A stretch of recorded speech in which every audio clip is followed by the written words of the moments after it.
അല്ല അങ്ങനെ പറഞ്ഞ പ്രതികാരമൊന്നുമില്ല. കാരണം ഇതിനെ തുടർന്ന് സിനിമകൾ വരുമല്ലോ. അപ്പൊ പിന്നെ ഇപ്പം വെറുതെ ഗീർവാട് വിട്ടിട്ട് കാര്യമില്ല. കാരണം സിനിമയാകുമ്പോൾ അത് ഓടും, ചിലത് ഓടാതെ പോവും. അപ്പൊ ഇത് ഒരു ഓൺഗോയിങ് പ്രോസസ് ആണല്ലോ. അപ്പൊ അതിനിടയിൽ ചില സിനിമകളോടും ചില സിനിമകൾ, നമ്മുടെ കേസിൽ മിക്ക സിനിമകളും ഓടാതെ പോകുന്നു, ചില സിനിമകൾ ഇടക്ക് ഓടുന്നു. എന്നെ സംബന്ധിച്ചിടത്തോളം ഇത് പ്രതികാരമൊന്നുമില്ല. ഒരു സിനിമ ഒന്നിൽ ഓടിയല്ലോ എന്നുള്ളതിന്റെ ഒരു സന്തോഷം ഇവിടെ പങ്കെടുക്കുന്നു മാത്രം. കാരണം ഇനി വരാനിരിക്കുന്ന പല സിനിമകളും ഓടണമെന്നില്ല, അല്ലെങ്കിൽ ചിലത് ഓടാം, ഓടും. അല്ല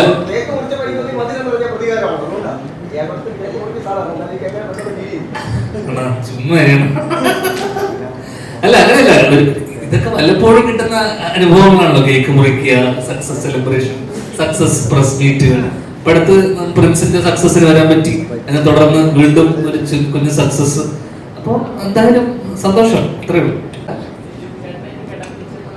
കിടപിടിക്കാതെ അത്തരം ഇതൊന്നും ഉണ്ടായിട്ടില്ല. കാരണം അവസാനത്തെ ഇതിൽ പറഞ്ഞു വരുമ്പോ ഇതിൽ ശരിക്കുള്ള നായകൻ സിജുചേട്ടനാണ്.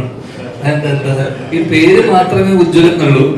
കാരണം എന്ന് വെച്ച് കഴിഞ്ഞാൽ സാധാരണ ഈ കഥയുടെ നമ്മള് ട്രെയിലറിലൊക്കെ കണ്ടിട്ടുണ്ടാവും നിങ്ങള്, ഈ ഇതിലെ കില്ലർ അല്ലെങ്കിൽ പറയുന്ന ചാക്ക് ധരിച്ചിട്ടുള്ള ആളെ അടിക്കുന്നതും ഒക്കെ സിജുചേട്ടനാണ്. അടിക്കുന്നതും പിടിക്കുന്നതൊക്കെ സിജുചേട്ടനാണ്. നമുക്കത് ട്രെയിലറിൽ കണ്ടാൽ മനസ്സിലാവും. സാധാരണ നായകനാണല്ലോ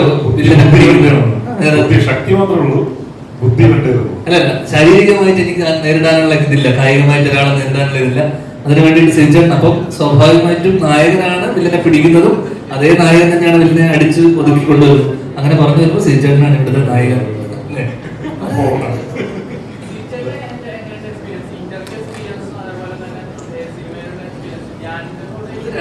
രണ്ട് എക്സ്പീരിയൻസ് ആണ്. കഥാപാത്രമല്ല. ധ്യാനാണെങ്കിൽ ഇന്റർവ്യൂലൊക്കെ ഒരുപാട് പേര് പറയുന്നുണ്ട്, ഇന്റർവ്യൂവില് തമാശകള് സിനിമയിൽ കിട്ടുന്നില്ല എന്നൊക്കെ പറയുന്നുണ്ട്. പക്ഷെ ഇന്റർവ്യൂ ഇസ് ഡിഫറെന്റ്, സിനിമയിലെ കഥാപാത്രം ഇസ് ഡിഫറെന്റ്.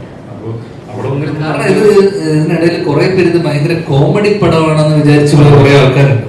അപ്പൊ അവരോട് പറയാനുള്ളതെന്ന് വെച്ചാൽ നമ്മളിത് ഇതൊരു നാട്ടുമ്പുറത്തുള്ള സീരിയൽ കില്ലിങ്ങും, കാരണം കുറച്ച് ഒന്ന് രണ്ട് പേരിൽ പറയുന്നത് കേട്ടു ഇതിൽ ഹ്യൂമർ ഒന്നുമില്ലോ, കോമഡി ഒന്നുമില്ല. നമ്മൾ ആ യൂണിവേഴ്സ് ബിൽഡിങ്ങിന്റെ ഭാഗമായിട്ട് ആദ്യത്തെ ഒരു 10 മിനിറ്റ് ചെറിയ ചെറിയ സിറ്റുവേഷനിലായിട്ടുള്ള തമാശകൾ ഒഴിച്ചു കഴിഞ്ഞിട്ട് ഭയങ്കര സീരിയസ് ത്രില്ലർ അല്ലെങ്കിൽ സീരിയസ് ക്രൈം മിസ്റ്ററി തന്നെയാണ് ഈ പടത്തിന്റെ സ്വഭാവം. അതിൽ കുറച്ച് കാരിക്കേച്ചറൈസ് ആയിട്ടുള്ള ക്യാരക്ടേഴ്സ് വരുന്നുണ്ടെന്നേ ഉള്ളൂ. അപ്പം ഭയങ്കരമായിട്ടുള്ള കോമഡിയും ഇതൊന്നും പ്രതീക്ഷിച്ച് പോയവർക്ക് ചിലപ്പോൾ നിരാശയായിരിക്കും.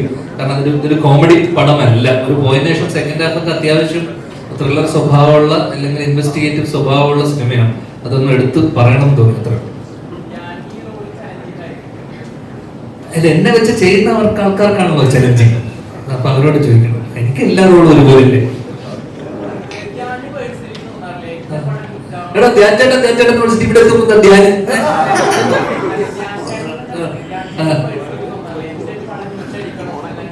ഏതാ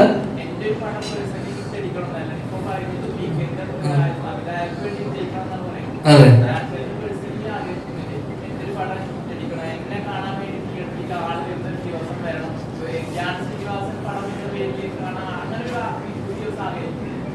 അങ്ങനെ ആഗ്രഹമൊന്നും ഇല്ല.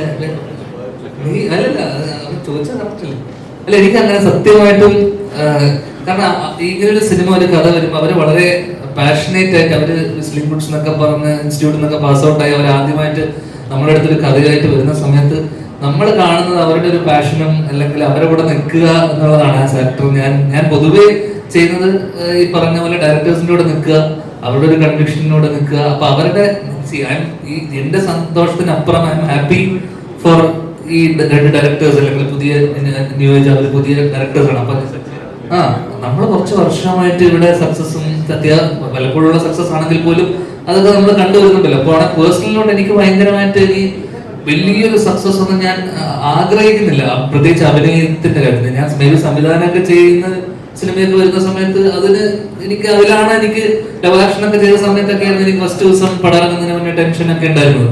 സ്വാഭാവികമായിട്ട് അഭിനയിക്കുന്ന സിനിമ വരുമ്പോൾ എനിക്ക് അങ്ങനത്തെ ടെൻഷനും കാര്യങ്ങളൊന്നും ഉണ്ടാവാറില്ല. അപ്പൊ ഇതൊക്കെ ഇതിന്റെ ഭാഗമല്ലേ ഈ സക്സസ്. ഈ പറയുന്ന പോലെ 2 ആഴ്ചക്കപ്പുറം ഈ സക്സസ് ഒന്നും ഇല്ല. അപ്പം പടം ഓടുക, ആത്യന്തികമായിട്ട് സിനിമ ഓടുക എന്നുള്ളതാണ് എല്ലാവരുടെയും ആവശ്യം. ഓടിയാൽ സന്തോഷം, ഓടിയില്ലെങ്കിൽ അടുത്തതിൽ നോക്കാം എന്നുള്ളത് മാത്രമേ ഉള്ളൂ, വേറൊന്നുമില്ല.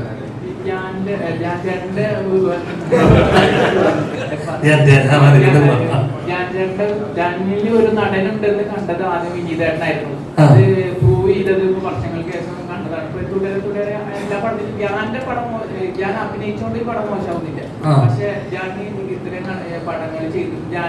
ഞാൻ ചേട്ടന് ഒരു പേഴ്സണലി പടം പേഴ്സണലി ഒരു പടം ഇത്ര പടം ആക്ടിങ് ചെയ്തിട്ട് ഒരു ആക്ടിങ്ങിനോട് പാഷൻ തോന്നാതിന്റെ കാരണം. അല്ല, എനിക്ക് പണ്ട് മുതലേ ഞാൻ ആദ്യ സിനിമ തൊട്ടേ എനിക്ക് ആ പാഷൻ ഇല്ല. അപ്പൊ പിന്നെ അത് പെട്ടെന്ന് അങ്ങനെ ഒരു പാഷൻ വരാനുള്ള ഒരു സാധ്യത എനിക്ക് ആദ്യ സിനിമ തൊട്ടിട്ട് തന്നെ ഞാൻ സിനിമയിൽ അസിസ്റ്റന്റ് ഡയറക്ടറായിട്ടാണ് ഞാൻ തുടങ്ങിയതും. അപ്പൊ എനിക്ക് ഡയറക്ടർ ആവണം എന്നുള്ളത് തന്നെയായിരുന്നു ആഗ്രഹവും അതൊക്കെ. പിന്നെ തിര ചെയ്തു. തിര കഴിഞ്ഞതിന് ശേഷം ഒരു വർഷത്തെ ഗ്യാപ്പിന് ശേഷമാണ് കുഞ്ഞിരാമായണം ബേസിലിന്റെ സിനിമ ആയതുകൊണ്ട് ചെയ്തു. കപ്പ്യാര് അജു നീരജ് ഉള്ളത് കൊണ്ട് ചെയ്തു. ഒരേ മുഖം സൗഹൃദത്തിന്റെ പുറത്ത് ചെയ്തു. പിന്നെ കൂടാതെ അതേപോലെ അജു ബാസിയൊക്കെ ഉള്ളതുകൊണ്ട് ചെയ്തു. അങ്ങനെ ഈ സിനിമകളൊക്കെ ഉണ്ടായത് ഒരു ഫ്രണ്ട്ഷിപ്പിലൂടെ, ഫ്രണ്ട്സിന്റെ കൂടെ പടം ചെയ്യാലോ എന്നുള്ള ഒരു ആഗ്രഹത്തിന്റെ പുറത്തൊക്കെയാണ്. അപ്പോഴേക്ക് ഡയറക്റ്റ് ചെയ്യാൻ വേണ്ടി ലവ് ആക്ഷന് പോയി. പിന്നീട് കൊറോണ കഴിഞ്ഞതിന് ശേഷമാണ് ഞാൻ സിനിമ ചെയ്യുന്നത്. അതിന്റെ കാരണമൊക്കെ ഞാൻ കഴിഞ്ഞ ദിവസം ഒരു ഇന്റർവ്യൂവിൽ പറഞ്ഞിട്ടുണ്ട്, എന്തുകൊണ്ട് ഒരുപാട് സിനിമകൾ ചെയ്തു എന്നുള്ളതിന്റെ ഒക്കെ. അപ്പൊ എനിക്ക് പണ്ട് മുതലേ ഞാൻ എല്ലാ ഇന്റർവ്യൂവിലും പറയുന്ന കാര്യമാണ്, എനിക്കിപ്പോ വരുന്നതേ നമുക്ക് ചെയ്യാൻ പറ്റൂ, നമുക്ക് കിട്ടുന്നതേ നമുക്ക് ചെയ്യാൻ പറ്റും. നമ്മുടെ അടുത്ത് നല്ലത് വരുമ്പോ, നല്ല കഥകൾ വരുമ്പോ അത് നമ്മൾ ചെയ്യാന്നുള്ളത് മാത്രമേ ഉള്ളൂ. അപ്പൊ നല്ലത് ഇപ്പൊ ഇതുപോലൊരു വർഷങ്ങൾക്ക് ശേഷം വന്നു, ഉജ്ജ്വലൻ വന്നു, നാളെ ഒരു നല്ലതൊരെണ്ണം ആരെങ്കിലും എഴുതി. ഇപ്പൊ നമുക്ക് ഏറ്റവും കൂടുതൽ വേണ്ട നല്ല റൈറ്റേഴ്സിനെയും നല്ല കഥകളുമാണ് ഇവിടെ മിസ്സിങ്. അപ്പം അത് നമ്മളിലോട്ട് എത്തുക എന്ന് പറയുന്നത്, കാരണം അത് പല പല സ്റ്റേജസിലൂടെ കടന്നു പോയിട്ടായിരിക്കും. ആദ്യം ചിലപ്പോ എനിക്ക് വരുന്ന കഥകൾ ഞാൻ സ്ഥലത്ത് പറഞ്ഞു, എനിക്ക് വരുന്ന കഥകളൊക്കെ ദുൽഖറിന് വേണ്ടി ആലോചിച്ച കഥകളൊക്കെയാണ് എനിക്ക് വേണ്ടി എത്തുന്നത്. ആദ്യം അവർ ആലോചിക്കുന്നത് ദുൽഖറിന് ചെയ്യാൻ വേണ്ടിയായിരിക്കും. പിന്നെ അത് താഴ്ത്തി ആരും ചെയ്യാതെ വരുമ്പോ നമ്മളിലേക്ക് എത്തും. നമുക്ക് പ്രത്യേകിച്ച് പ്ലാനൊന്നും ഇല്ലാത്തതുകൊണ്ട് നമ്മളത് ചെയ്യും. അപ്പോ അതിൽ പലരും നമുക്ക് പരിചയമുള്ള ആൾക്കാരായിരിക്കും, സുഹൃത്തുക്കളായിരിക്കും, നമ്മളോട് വർക്ക് ചെയ്തിട്ടുള്ള അസോസിയേറ്റുകളായിരിക്കും. അപ്പൊ അവരുടെ ഒരു ആദ്യ സിനിമ നടക്കട്ടെ എന്നുള്ള രീതിയിൽ അവർക്കത് വിജയിച്ചാലേ അവർക്ക് മുന്നോട്ടൊരു കരിയർ ഉള്ളൂ. അപ്പൊ ഞാൻ സ്വാഭാവികം ചെയ്യണം എന്ന് പറഞ്ഞ് നമ്മളങ്ങനെ ചെയ്തു. പക്ഷെ ഈ സിനിമയിൽ അങ്ങനെ ആയിരുന്നില്ല. സ്വാഭാവികമായിട്ട് ഇത് വീക്കെൻഡ് അല്ലെങ്കിൽ ചേച്ചി സോഫിയ ചേച്ചിന്റെ ബാനറിലൊരു സിനിമ വരുമ്പോൾ അവർ സ്വാഭാവികമായിട്ടും അവരത് കേട്ട് ഇങ്ങനെ ഒരു സിനിമ, കാരണം ആദ്യമായിട്ട് ഒരു യൂണിവേഴ്സിലൊരു സിനിമ വരുന്നു. അപ്പൊ അത് കേട്ട് അവർക്ക് അത്രയും കോൺഫിഡൻസ് ഉള്ളത് കൊണ്ടാണ് ചേച്ചി ഇത് പ്രൊഡ്യൂസ് ചെയ്യാൻ തീരുമാനിച്ചത്. അപ്പൊ അതിനുശേഷം ഇന്ദ്രനീലും ഇതും രാഹുൽ എന്റെ അടുത്ത് പറഞ്ഞു, ചേട്ടൻ സാധാരണ അപ്രോച്ച് ചെയ്യുന്ന പോലെ അപ്രോച്ച് ചെയ്തത്, ഇതിന്റെ കഥ കേട്ടേ പറ്റൂ എന്ന് പറഞ്ഞ് എന്നെ കുത്തിയിരുത്തിച്ച് രണ്ടുപേരും കഥ കേൾപ്പിച്ചു. അപ്പൊ അങ്ങനെ നമ്മൾ നിർബന്ധം പിടിച്ച് നമ്മുടെ അടുത്ത് വരുന്ന ആൾക്കാർ വളരെ കുറവാണ്. അല്ലെങ്കിൽ നമ്മൾ പലപ്പോഴും ലാസ്റ്റ് മിനിറ്റ് പോയിട്ട് പല സിനിമകളുടെ ഏറ്റവും അവസാന നിമിഷമൊക്കെയാണ് നമ്മൾ പോയി ജോയിൻ ചെയ്യുന്നത്. പക്ഷെ ഇവര് ഞാൻ നിരന്തരമായി ഫോണിലൂടെയും സിനിമ തുടങ്ങുന്നതിന് മുന്നേ ഒക്കെ ആയിട്ട്, അപ്പോൾ ഇവർ അത്രമാത്രം എന്നെ ഇൻവോൾവ് ചെയ്യിപ്പിച്ചു. അപ്പൊ അതുകൊണ്ട് തന്നെ അതിന്റെ റിസൾട്ട് എന്നോട് ഇന്ന് കഴിഞ്ഞ ദിവസം കണ്ട ആൾക്കാരൊക്കെ എടുത്തു പറഞ്ഞൊരു കാര്യം, ഞാൻ നന്നായി അഭിനയിച്ചു എന്ന് എന്നോട് കുറെ പേര് എന്നോട് വിളിച്ചു പറഞ്ഞു, നന്നായി ചെയ്തു, നല്ല രസമുണ്ട് കാണാൻ സിനിമയിൽ. അതിന്റെ എല്ലാ ക്രെഡിറ്റും എന്റെ സംവിധായകർക്കുള്ളതാണ്. കാരണം അവരെന്നെ അത്രമാത്രം ട്രസ്റ്റ് ചെയ്തതിനപ്പുറം എന്നെ അതിന് മാത്രം ഇൻവോൾവ് ചെയ്യിപ്പിച്ചത് കൊണ്ടാണ് നമുക്കും ആ ഇൻവോൾവ്മെന്റ്, അല്ലെങ്കിൽ അവരുടെ ഒരു പാഷൻ അല്ലെങ്കിൽ കമ്മിറ്റ്മെന്റ് പുറത്താണ് നമുക്കിനി കൂടുതൽ ചെയ്യണം, ഇത് നന്നാക്കണം എന്നുള്ള ഒരു സാധനം. ഇത് പലപ്പോഴും നമ്മൾ പല സംവിധായകരുടെ കേസിലും കാണാത്തത് കൊണ്ട് ചില സിനിമകൾ, പിന്നെ അതിഥിയുമായിട്ട് കഥ നന്നാവണം, സിനിമ നന്നാവണം, ഓവറോൾ നന്നാവണം.